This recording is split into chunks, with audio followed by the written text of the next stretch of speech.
Anatin-dalàna ny mety hoe suivant les procédures démocratiques tsy maintsy zay ny zavatra misy raha ny tena marany tokony tany amin'ny 11 décembre fa nametra-pialany hoe fanolosany amin'ny 4e république tsika nefa tsy nety zay zavatra zay noho ny firosony négociation sy ny médiation eo anivon'ny communauté internationale izay nitarity ny docteur Simao tonga amin'ny farany tsika tamin'ny fakomaly tamin'ny fanaovan-tsonia n'igny feuille de route iny dia hita zany fa mandroso amin'ny fialana amin'olona dia tsy mety zay ny procédure tsy maintsy miala dia miroso fiadalana zany tsika mba hivoatsika amin'ny crise izay no ametrahako etona ny fisaorana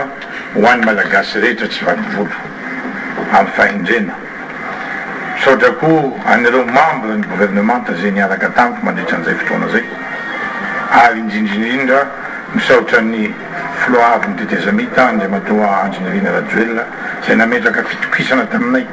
ary niara tokoa zay mirahalahy mianaka ny tantana an'io fitondràna tetezamita ao mandra nametrahako ny fialana omaly zay tokony tsy mety sy atao araky le nyteneny moa za vonona raha ohatra mbola tazomina ary raha ohatra hoe mahatsara ny fizotra ny firenena ny tsy Jeannot Premier ministre dia ekeko zany satria ny firenena no loalarana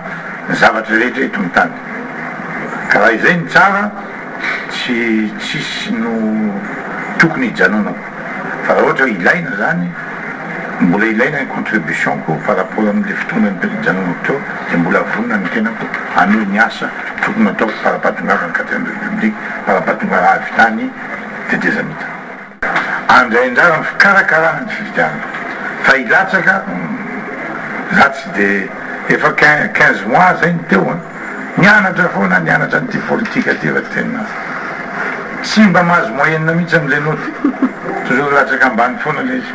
ka aleo aloha misitaka fa avy aleo any mpanao politika ny sehatra politika